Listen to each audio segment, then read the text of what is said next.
Well, hello everybody and welcome. We are here today on World Oceans Day to talk to my friend Kevin, who is all rugged up, keeping warm over in New Zealand. Good morning, Kevin, or good afternoon, in fact it is.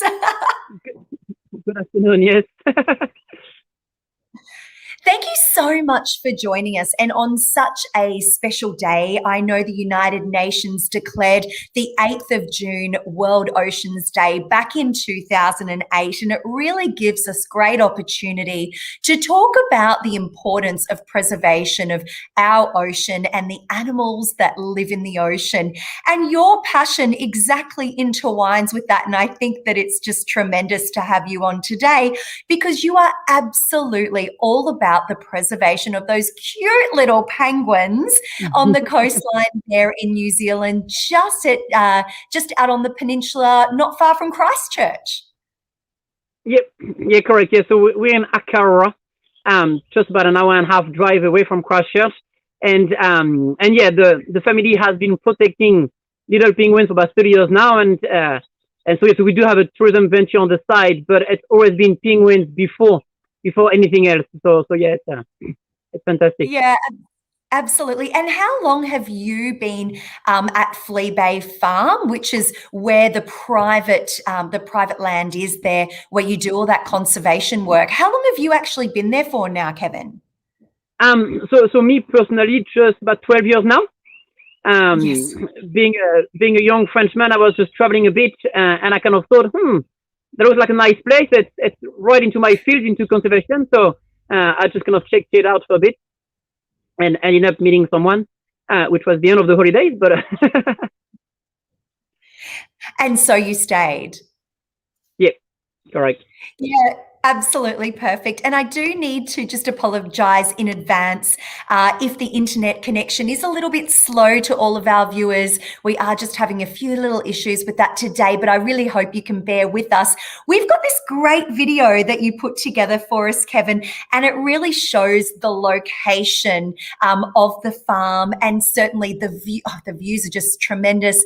And then we go down and meet these beautiful little penguins on this video. Now, the reason we have pre-recorded this is because obviously, with the weather and such, this was the best way to get a really, really good view of the penguins. So we're going to play this, give you a little bit of an idea of the location, and then Kevin and I will come back on and just finish the conversation because I really do want to hear, and I'm sure you do as well, more about the conservation work there. So let's get started with the video.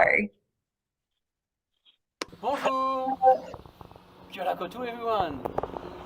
We're Pohatu Penguins and we're in Akara in front of a booking office where we're running small group tours to the family property on the outer coast of Banks Peninsula.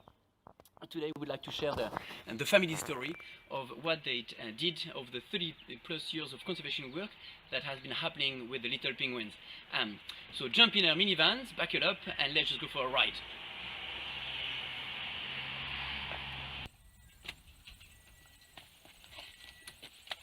Come and have a look. We're about 250 meters altitude, just after a minute drive, because we're climbing the inside of an extinct volcano.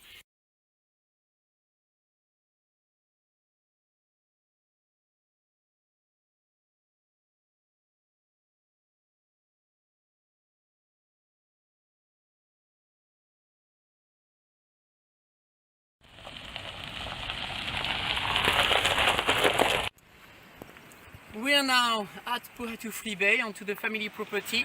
It was the first officially established farm on Banks Peninsula in 1843, and that's where all of our tours end up. Believe it or not, we're in the middle of the largest colony of little penguins living on mainland New Zealand. Penguins here, they're breeding the way they always have bred.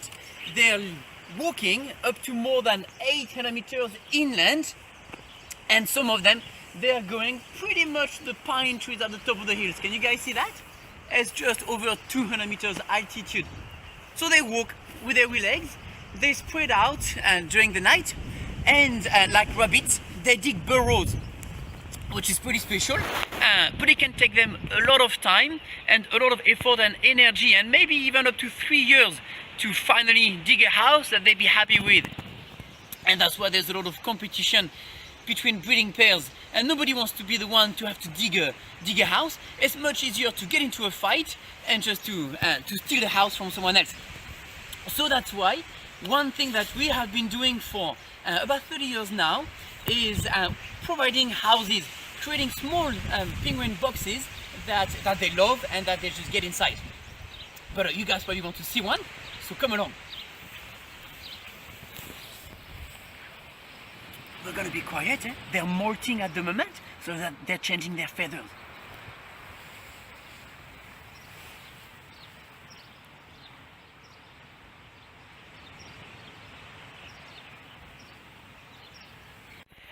The sort of penguins that we have here, they're very special and they're unique to Canterbury, and they're called the White-flippered Penguin. So here we have a very unique photo of blue penguin and white-flippered penguins.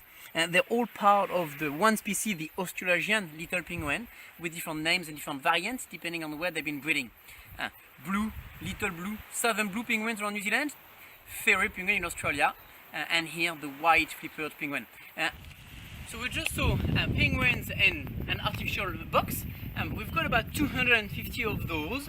We actually have more than 950 breeding pairs altogether. Those boxes, they're very important for the conservation work, and they're one of the 4 actions that we do. It allows us to keep an eye on the colony and to see what's happening. Predators, disease, competition, starvation event, and so on and so on. So it is very important for us. It gives us an idea of what's happening and we can adapt the work we're doing.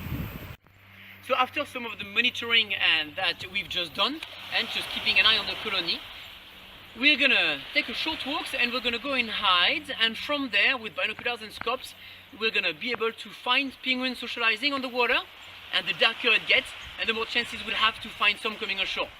But first we need to get changed. Ready? Let's go and explore.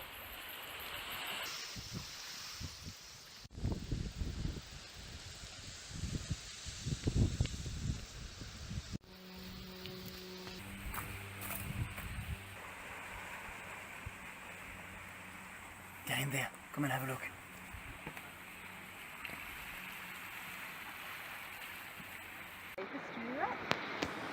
It's just so that they can launch themselves into that control dive. Yeah.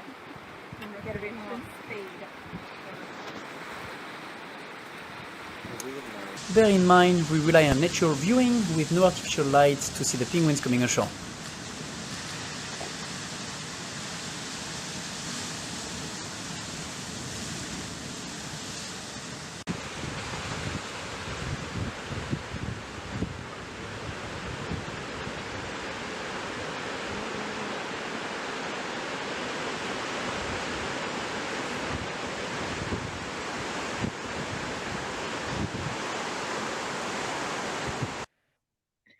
Oh, they are just the cutest. I'm going to leave them on the screen. I'm going to pause it right there. I'm going to leave them on the screen because they are just the cutest.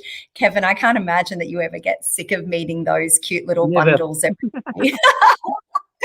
They're amazing. And again, I apologize to everybody for that connection of the video, but I really hope that you got a chance to, have a look at the region, Akaroa, and down to Flea Bay Farm for the private tour, which Kevin is very, very passionate about. A couple of things I did want to ask you though, but before I do that, Kevin, how on earth do penguins walk up to 8 kilometres from the ocean to their breeding grounds? That's incredible. Yeah, sorry, no, yeah, 800 meters, not quite that far. It's impressive still, but not quite yet. It's really impressive, actually, just seeing them waddling out of the water so they can go up to their houses. And so when you were on the farm there, you said that you had numerous pre-built houses for them for breeding. Tell us again why that is just such an important step in the conservation process. Yeah, so the main reason for it is It's because it's a window on the colony. We can really check upon the colony and see what's happening, like predators, competition, disease, and so on and so on. And so it's yeah, it's very important for us to keep an eye and to be able to adapt the conservation work that we're doing. Yeah, absolutely. And along the same lines as the conservation work, I know obviously you do need to be very conscious of predators and protecting the penguins, especially from introduced species, of course, into New Zealand. So that is one really important aspect of your work.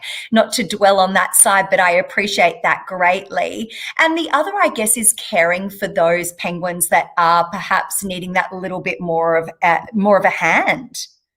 Yeah, yeah, and so it can be cute, but it can be also very painful for we fingers. Um, but so the rehabilitation, like the giving birds attention, is very important as well, and that is part of the monitoring that we do of all of those houses.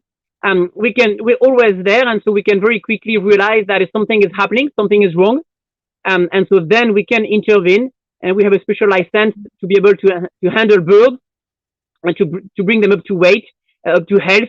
And when they're ready, we just simply take them to the beach and then they take off. But yeah, the rehabilitation, it's everybody kind of deserves a second chance. Yeah, very, very important part of your work, no doubt. And you did say that you're in one of the biggest colonies of penguins there in New Zealand. Do you have any grasp on the numbers in the region?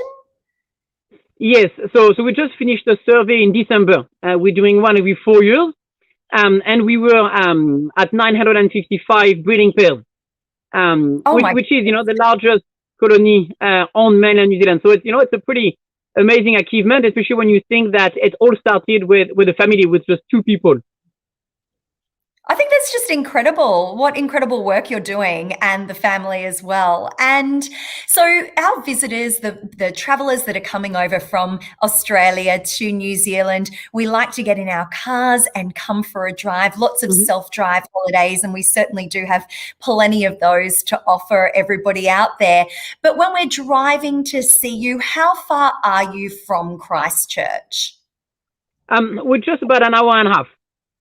And the drive is very nice as well. That sounds absolutely perfect. Well, I really think that everybody should put the Penguins tours on their list. We certainly do mention it as well in our itineraries, and I'm going to pop some notes there in the comments for everybody so that they can go ahead and have a look at getting themselves to New Zealand in 2021 and 2022. Of course, that's what we're working on at the moment. Yeah. Kevin, I really appreciate your time greatly. I am so grateful for the video that you filmed and sent through to us. It really gave us a really good feel of where you are and a really gorgeous look at those beautiful penguins. I'm going to finish up today by playing a little bit more of that video, and I hope it comes through well. And this is where you are looking after them on the farm, those that do need the little bit more assistance. So we will go straight after this video, but thank you so much, Kevin, for your time once again. Pleasure. Thank you for having me. Wonderful. Let's get this video started. Come on, little babies. Where are you? Here we go.